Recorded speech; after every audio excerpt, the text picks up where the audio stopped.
Assalamualaikum warahmatullahi wabarakatuh.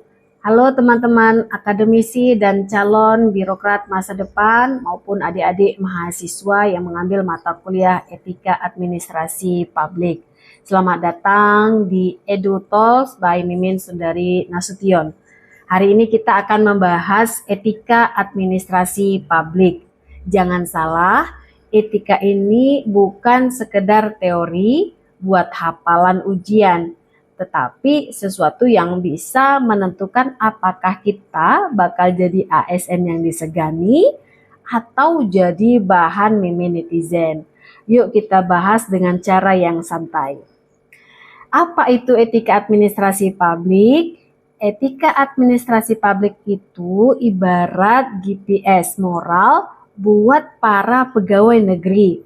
Kalau ASN nggak punya etika, pegawai negeri nggak punya etika, bisa kayak sopir angkot ugal-ugalan. Aturan diterabas, tujuan nggak jelas, dan akhirnya ditilang KPK. Etika ini memastikan bahwa pelayanan publik berjalan dengan jujur, transparan, dan tentunya nggak asal-asalan. Nah, selanjutnya kita bahas prinsip apa sih yang memang harus dimiliki seorang PNS atau ASN yang mencerminkan bahwasannya ini adalah prinsip etika administrasi publik itu sendiri.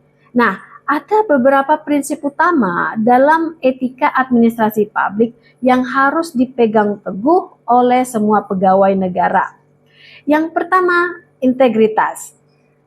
Apa itu integritas? Integritas, ASN harus jujur dan gak boleh ada amplop terbang.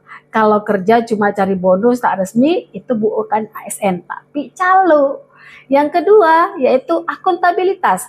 Semua keputusan dan tindakan harus bisa dipertanggungjawabkan. Jangan kayak beberapa pejabat yang kalau ditanya, jawabannya selalu, saya lupa. Yang ketiga, yaitu transparansi.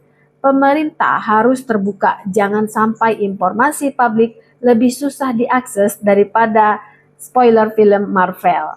Yang keempat yaitu profesionalisme. ASN harus kompeten dan bekerja sesuai dengan tugasnya. Jangan malah sibuk update status, kerja lembur, padahal lagi scroll TikTok. Yang kelima yaitu pelayanan publik. Ingat, jadi pegawai negara itu tugasnya melayani rakyat, bukan malah bikin rakyat stres. Nah, sekarang mari kita bahas beberapa contoh pelanggaran etika yang sering bikin rakyat elus dada.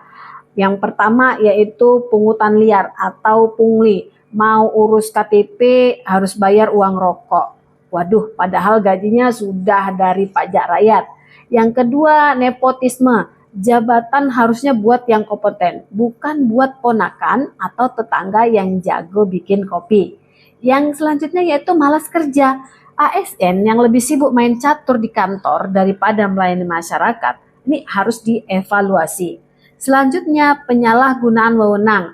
Contoh mobil dinas buat antar anak sekolah atau belanja ke mall. Negara ini bukan warisan pribadi. Nah, yang selanjutnya apa nih? Nah, silahkan komen di kolom komentar ya. Supaya kita nggak jadi bahan berita negatif atau meme viral, ada beberapa solusi yang menjadikan ASN itu beretika. Yang pertama yaitu pegang teguh nilai-nilai integritas, jangan sampai terjebak godaan amplop kaget. Yang kedua yaitu gunakan kekuasaan untuk kepentingan rakyat, bukan kepentingan sendiri. Ingat, yang digaji rakyat harus kerja buat rakyat. Selanjutnya yaitu perbanyak transparansi. Jangan ada dokumen yang sengaja hilang biar susah diperiksa. Selanjutnya itu utamakan pelayanan publik. Warga datang ke kantor bukan buat lihat pegawai ngobrol, tapi buat dapat layanan terbaik. Apalagi nih solusi yang bisa kita tawarkan? Coba tulis di kolom komentar ya. Nah, jadi etika administrasi publik itu bukan sekedar teori di kelas. Ini adalah fondasi agar negara kita tidak menjadi hutan belantara birokrasi. Kalau kamu bercita-cita jadi ASN atau pejabat publik, pastikan bahwa kamu memiliki etika di setiap langkahmu. Setuju? Tulis pendapat kalian di kolom komentar. Jangan lupa like and subscribe dan share video ini. Sampai jumpa di ruang EduTalk selanjutnya. Belajar yang seru dan insightful. Assalamualaikum.